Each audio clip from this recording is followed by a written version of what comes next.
जी तो बच्चों, हम लोग क्या बात कर रहे थे कि एक दफा आपके पास एडजस्टेड ट्रायल बैलेंस आ गया तो अगला काम होता है उससे फाइनेंशियल स्टेटमेंट्स का बनाना।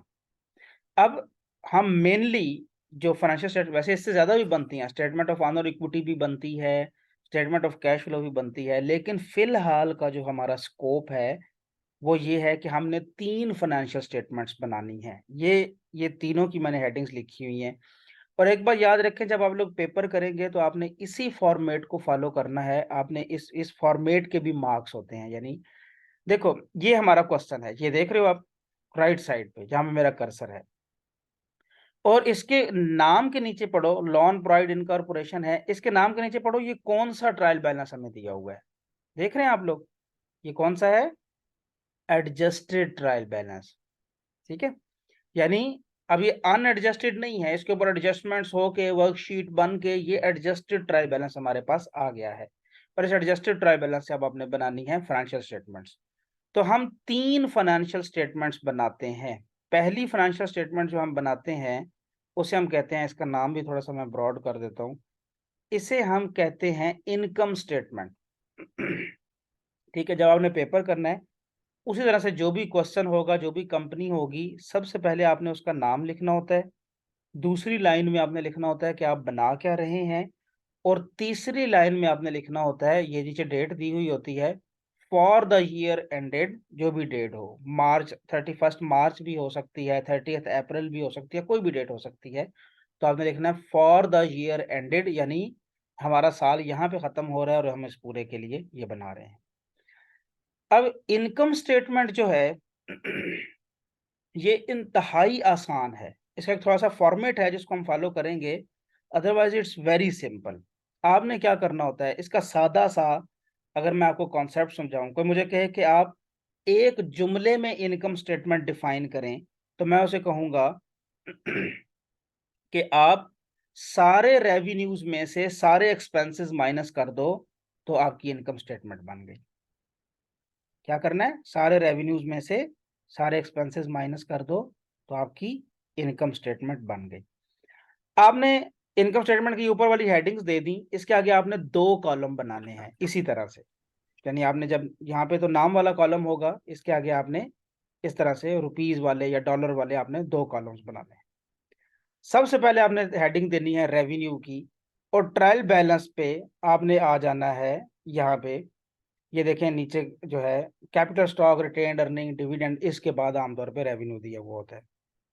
तो मोइंग रेवेन्यू अर्न्ड कितना है? 1,70,000 और उसके बाद कौन-सा रेवेन्यू है? Insurance expense. नो, उसके बाद कोई रेवेन्यू है, एक्सपेंस स्टार्ट हो गए। तो हमारे पास क्वेश्चन में एक ही रेवेन्यू था, उसको हमने यहाँ पे लिख लिया। अगर हमारे पास 2 होते, तो हम 2 लिख लेते, 3 होते तो 3 लिख लेते और उन सबको जमा कर देते। लेकिन हमारे पास है ही 1, तो अब हमें इन सबको जमा करने की ज़रूरत नहीं है, एक ही को क्या जमा करें? हमारे पास एक ही रेवेन्यू है, एक हमने लिख लिया। ठीक है? अच्छा, अब मैंने टाइम बचाने के लिए एक्सपेंसेस के नेम ऑलरेडी नीचे लिख दिए हैं, लेकिन कोई मसला नहीं है, यहाँ पे सारे एक्सपेंसेस दिए हुए हैं। ये देखो, इंश्योरेंस एक्सपेंस, रेवेन्यू के बाद इंश्योरेंस एक्सपेंस कितना है? 2400। एक्सपेंसेस सारे हम इनर कॉलम में एक दफ़ा लिखते हैं। ठीक है? 2400। ऑफिस रेंट एक्सपेंस कितना है? 36,000। सप्लाइज एक्सपेंस कितना है? 5200। Salary expense 60,000। ट्रक की डेप्रिसिएशन एक्सपेंस ट्रक कितना है? 30,000। डेप्रिसिएशन मोइंग इक्विपमेंट की कितनी है? 4,000।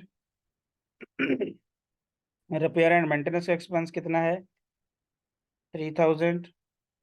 फ्यूल एक्सपेंस कितना है? 1,500। थोड़ा सा इसको,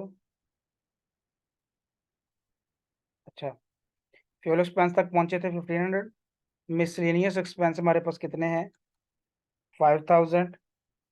इंटरेस्ट एक्सपेंस कितना है? 3,000। और इनकम टैक्स एक्सपेंस है 6,000। लेकिन हम लोगों ने इनकम टैक्स एक्सपेंस एंड पे कल माइनस करना होता है, यानी एक दफा कंपनीज अपनी इनकम फाइंड करना चाहती हैं बिफोर इनकम टैक्स एक्सपेंस, ठीक है, income before income tax expense find करना चाहती हैं और उसके बाद फिर वो इनकम टैक्स माइनस करती हैं। तो हम लोग क्या करते हैं, अभी तक हमारे जितने भी एक्सपेंसेस हुए हैं इन सबको हम यहाँ टोटल करके अंदर वाले कॉलम में लिखेंगे, ठीक है। आप लोग कैलकुलेटर पे करेंगे पेपर में, मेरे पास ऑप्शन है तो मैं यहाँ से एक्सेल में ही कर लेता हूँ। ये हमने टोटल कर लिया, ये बना 1,50,100। कितना बना? 1,50,100। अब हम क्या करेंगे कि यहाँ पे हम लोग इस बॉक्स में income before income tax find कर लेते हैं। It's very easy.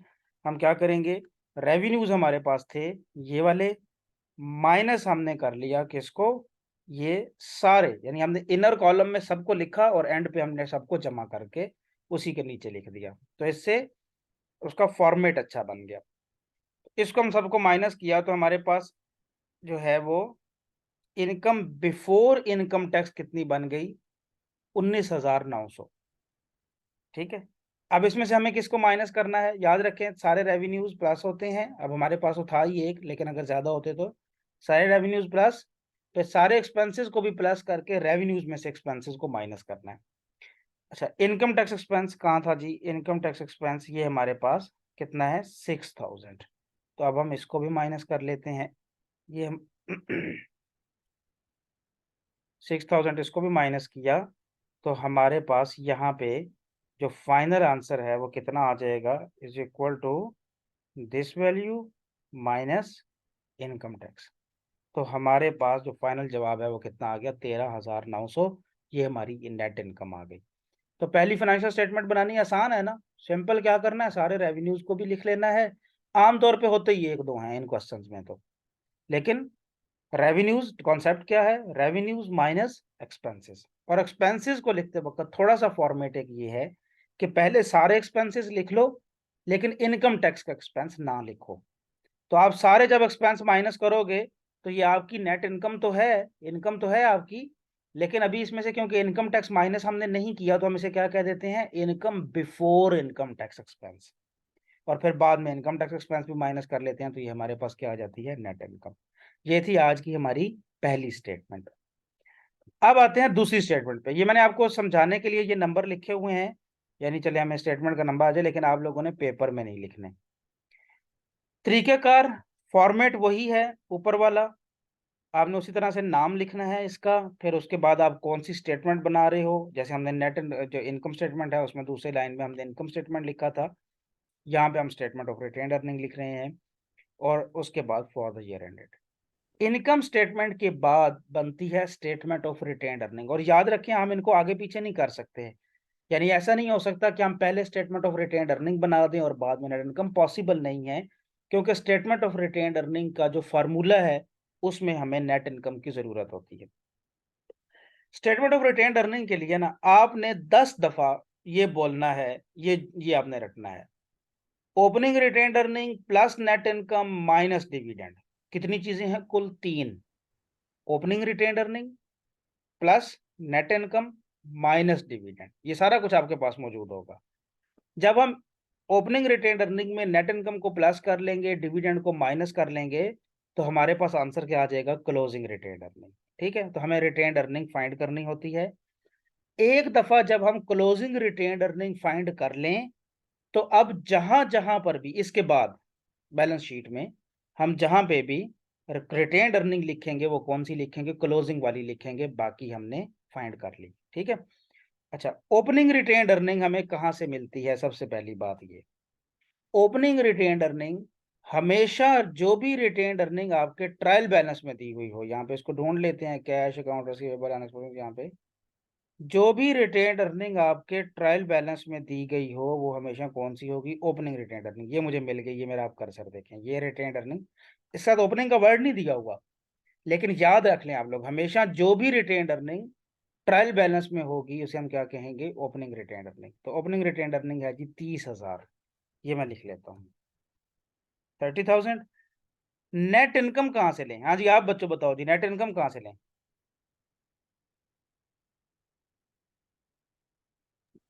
Sir income statement से जो हमने फाइंड इनकम आउट किया स्टेटमेंट से, वेरी गुड। जो हमने अभी तो फाइंड किया नेट इनकम, तो ये हमारे पास नेट इनकम आ गई 13,900।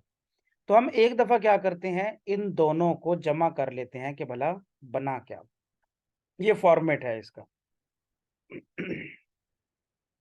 इन दोनों वैल्यूज को हम लोग जमा कर लेते हैं, ये हमारे पास बना 43,900। अच्छा, अब डिविडेंड माइनस करना है, तो डिविडेंड भी यहीं पे दिया हुआ है, ये देखें मेरे कर्सर को। डिविडेंड कितना है चेक करते जाते हैं जी। ये डिविडेंड आ गया हमारे पास 5,000। तो डिविडेंड हमने माइनस करना है। ये अब रट्टा लगा लो इसके फॉर्मेट का, क्या है, opening retain earning plus net income minus dividend, तीन चीजें हैं total. Opening retain earning plus net income minus dividend. तो अब हमने जब माइनस डिविडेंड किया, तो is equal to this value minus dividend. ये हमारे पास आंसर आ गया 38,900। अब आपने ये याद रखना है, हमारे पास रिटेन अर्निंग कितनी है, 38,900। तो ये हमारी दूसरी स्टेटमेंट भी बन गई। इजी थी ना दूसरी स्टेटमेंट? पहली भी बहुत आसान। पहली में सिंपल क्या करना है, रेवेन्यू माइनस एक्सपेंसेस। दूसरी टोटल तीन चीजें हैं, फार्मूला जो इसका है वो आप लोग रट लो, opening retain earning plus net income minus dividend. और ओपनिंग रिटेन अर्निंग कहाँ से लेनी है, ट्रायल बैलेंस से। नेट इनकम अभी आपने इनकम स्टेटमेंट बना चुके होंगे, वहां से आपने लेनी है। और डिविडेंड भी ट्रायल बैलेंस से मिलेगा। एक चीज प्लस करनी है, नेट इनकम प्लस करनी है, डिविडेंड माइनस करना है, आपके पास क्लोजिंग रिटेन अर्निंग आ जाएगी। अब आज की तीसरी फाइनेंशियल स्टेटमेंट उसी तरह से लॉन प्राइड स्टेटमेंट का नाम जो भी बना रहे हैं, बैलेंस शीट, और इसके साथ डेट। अच्छा, एक बार याद रखें, इसके साथ हम कभी भी फॉर द ईयर एंडेड नहीं लिखते। इसके साथ हम लिखते हैं एज ऑन, या अगर आप एज ऑन भूल जाओ तो आप सिर्फ डेट लिखोगे। इसे हम फॉर द ईयर एंडेड नहीं दिए। देखो जैसे इनकम स्टेटमेंट में लिखा था ना, फॉर द ईयर एंडेड 31 दिसंबर 2011। अच्छा, यहाँ पे स्टेटमेंट ऑफ रिटेन अर्निंग में भी आप देखें लिखा था फॉर द ईयर एंडेड। तो इसके भी मार्क्स होते हैं, ठीक है, ये आप लोगों ने इसको याद रखना। इसको एक तो लिखते हैं एज ऑन, ठीक है, क्योंकि बैलेंस शीट कंटिन्यूसली चेंज होती रहती है। फॉर द ईयर एंडेड का मतलब होता है कि पूरे साल की ये इनकम स्टेटमेंट है। For the year ended retain earning का मतलब यह पूरे साल की ये रिटेन अर्निंग है। लेकिन बैलेंस शीट जो है वो किसी एक डेट पे होती है, अगली डेट पे वो वैसे ही चेंज हो जाती है। यानी आज 31 दिसंबर को हो सकता है कैश ये 58,525 है, तो हो सकता है कि 1 जनवरी को ये 58,000 हो जाए। तो कैश कैश तो चेंज हो रहा होता है, हर चीज जो है वो बैलेंस एसेट्स लायबिलिटी, हो सकता है आपने लायबिलिटी पे कर दी हो, ज्यादा ले लियो। तो इसीलिए बैलेंस शीट जो होती है, इसे हम कहते हैं ये स्नैपशॉट होता है ऑन स्पेसिफिक डेट। इसलिए हम इसको ये नहीं लिखते कि ये पूरे साल की है फॉर द ईयर एंडेड, ठीक है, हम किसी भी जगह पे इसको बना लेते हैं। इसका तरीकेकार क्या होता है बनाने का? इसके दो तरीके हैं। एक तरीका होता है रिपोर्ट फॉर्म, एक होता है अकाउंट फॉर्म। आजकल वैसे चलता ज्यादा रिपोर्ट फॉर्म है। और रिपोर्ट फॉर्म में क्या होता है कि हम ऊपर सारे एसेट्स लिख लेते हैं, ठीक है, और नीचे हम सारी लायबिलिटीज और ऑनर इक्विटी लिख लेते हैं। अकाउंट फॉर्म क्या होती है, जो मैंने आपको जिस तरह से अकाउंटिंग इक्वेशन बनाई थी ना, कि लेफ्ट साइड पे एसेट्स, लेफ्ट साइड पे सारे एसेट्स, राइट साइड पे सारी लायबिलिटीज और ऑनर्स इक्विटी, ठीक है। आप लोगों ने मिड टर्म से पहले भी मेरे ख्याल बैलेंस शीट एक दफा देखी थी, कोई इसको तरतीब लगाया था, याद है ना, उस तरह की भी हमने कोई एक दो क्वेश्चंस किए थे। अच्छा, अब हमने क्या करना है जी, ये दो कॉलम्स क्यों रख रहे हैं उसकी भी एक वजह है, अभी हम उसको देखेंगे। बहरहाल अब हम देखते जाते हैं अभी क्या क्या चीज एसेट्स है और क्या क्या चीज लायबिलिटी है। तो आपको पता है कैश जो है ये क्या होता है, एसेट होता है। कैश को हमने लिख लिया 58,525 एसेट में। उसके बाद यहाँ पे देखो क्या है, अकाउंट रिसीवेबल। मैंने ऑलरेडी नाम लिख रखे हैं टाइम जाने के लिए, आपने उसके बाद अकाउंट रिसीवेबल लिखना है। कितना है, 4,800। उसके बाद क्या है, अनएक्सपायर्ड इंश्योरेंस, ये भी एसेट होता है, 8,000। उसके बाद क्या है, प्रीपेड रेंट, 3,000। उसके बाद क्या है, सप्लाईज, 1,075। उसके बाद क्या है, ट्रक। और ट्रक के नीचे उसकी डेप्रिसिएशन भी दी हुई है। तो आप याद रखो हमेशा कि जब भी किसी एसिड की डेप्रिसिएशन दी गई होगी, अब काम आएगा इनर वाले कॉलम का। आपने हमेशा ट्रक की वैल्यू यानी जो भी एसिड होगा उसकी वैल्यू लिखनी है इनर कॉलम में, 1,50,000 उसकी वैल्यू है। और नीचे आपने देखना है उसकी डेप्रिसिएशन अकमुलेटेड कितनी है, सिंपल वाली नहीं। ये देखो यहाँ पे उसकी, वरना इस साल की डेप्रिसिएशन, तो ये देखो मेरे कर्सर को, इस साल की उसकी डेप्रिसिएशन तो कितनी थी, वो मेरे ख्याल में 30,000 थी। ठीक है, तो आपने कौन सी लेनी है, अकामुलेटेड वाली। तो अकाउंट जो यानी जो ट्रायल बैलेंस में दी हुई होगी, तो अकामुलेटेड डेप्रिसिएशन कितनी है, 1,20,000। तो आपने माइनस कर लेना है अकामुलेटेड डेप्रिसिएशन को। तो आप 1,50,000 में से 1,20,000 माइनस करोगे, तो ये इनर कॉलम होता है कैलकुलेशंस के लिए। जैसे यहाँ पे भी इनर कॉलम में सारे एक्सपेंस कैलकुलेट कर लिए थे, उस तरह से यहाँ पे हम लोग एसेट माइनस डेप्रिसिएशन करके उसकी फाइनल वैल्यू लिखा करेंगे। तो 1,50,000 में से 1,20,000 माइनस करो तो 30,000 यहाँ पे आ जाएगा। उसी तरह से आगे देखो, तो मोइंग इक्विपमेंट है 20,000 का, उसकी भी नीचे डेप्रिसिएशन दी हुई है 12,000। तो मोइंग इक्विपमेंट 20,000, उसकी नीचे डेप्रिसिएशन 12,000। ठीक है, मैं ना यहाँ पे ये साइन लगा नहीं सकता।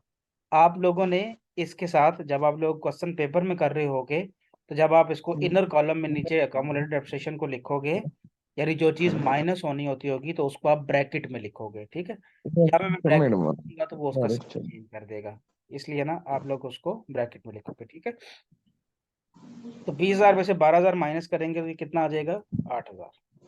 तो ये आपने याद रखना है, जो जो चीज आप लोगों ने माइनस करनी है उसको आपने ब्रैकेट में लिखना है, या अगर ब्रैकेट ना भी याद है तो साथ माइनस का साइन लगाना। मैं नहीं यहाँ लगा सकता ना, मेरे पास थोड़ी एक्सेल की अपनी उसकी शॉर्ट कमेंट्स हैं। अच्छा जी, ये हो गया। आगे हमने देखा अकाउंट्स पेएबल, और पेएबल तो लाइबिलिटी होती है ना, इसका मतलब ये है कि एसेट्स हमारे सारे कंप्लीट हो गए। तो हम इस साइड का टोटल कर लेते हैं, इज इक्वल टू ये कि हमारे एसेट्स कितने के बने, ये हमने सारा टोटल कर लिया। तो एसेट्स बने कितने के, 1,13,400 के। अच्छा, अब हमने जाना है दूसरे सेक्शन पे, लाइबिलिटी एंड ऑनर इक्विटी। और याद रखें, यहाँ पे तो सारे एसेट्स हमने इकट्ठे लिख लिए ना। लाइबिलिटीज एंड ऑनर इक्विटी में हम लोगों ने क्या करना है कि लाइबिलिटीज का सेक्शन हमने अलग बनाना है और ऑनर इक्विटी का सेक्शन हमने अलग बनाना है। दोनों का टोटल भी ये देखो हमने अलग अलग करना है, ये जो रेड वाले हुए हैं। और एंड पे जब हमने टोटल फाइंड करना है तो इन दोनों को हम जमा कर लेंगे। ठीक है, ये इसका फॉर्मेट है। तो चलें जी, बनाना शुरू करते हैं। अकाउंट्स पेएबल कितने हैं हमारे पास, ये लाइन जा रही है ना अकाउंट्स पेएबल की, 1,500 के। अकाउंट्स पेएबल हमारे पास 1,500 के। अकाउंट्स पेएबल के बाद नोट्स पेएबल हमारे पास हैं 50,000 के। देख रहे हैं ना आप लोग। सैलरीज पेएबल कितनी है हमारे पास, 900 की। इसके बाद इंटरेस्ट पेएबल कितना है, 150 का। इसके बाद इनकम टैक्स पेएबल कितना है, 1,050 का। और इसके बाद जो क्या है, अनअर्नड, अनअर्नड रेवेन्यू भी तो हमारी लाइबिलिटी होती है ना। तो अनअर्नड रेवेन्यू है हमारा 900 का। इसके बाद अनअर्नड रेवेन्यू के बाद आगे आ गया कैपिटल स्टॉक। याद रखें, कैपिटल स्टॉक और रिटेन्ड अर्निंग ये दोनों equity. Capital stock retained earning क्या होते हैं, इक्विटी, ये लाइबिलिटी नहीं होते। ठीक है, तो इसके बाद जो है वो हम लोग इसको टोटल लाइबिलिटीज देख लेते हैं कि हमारी अभी तक कितनी हो गई हैं। ये जी, टोटल लाइबिलिटीज हमने कैलकुलेट कर ली। ये हमारे पास बनी है 54,500 की। अब ऑनर इक्विटी में दो ही चीजें, कैपिटल स्टॉक हमारे पास कितना यहाँ पे शो हो रहा था, कैपिटल स्टॉक इज 20,000। अच्छा, अब आ गया आपका इम्तिहान। रिटेन्ड अर्निंग कितनी है, 30,000। तो यहाँ पे 30,000 रिटेन्ड अर्निंग लिख दूं, क्या कहते हो आप लोग,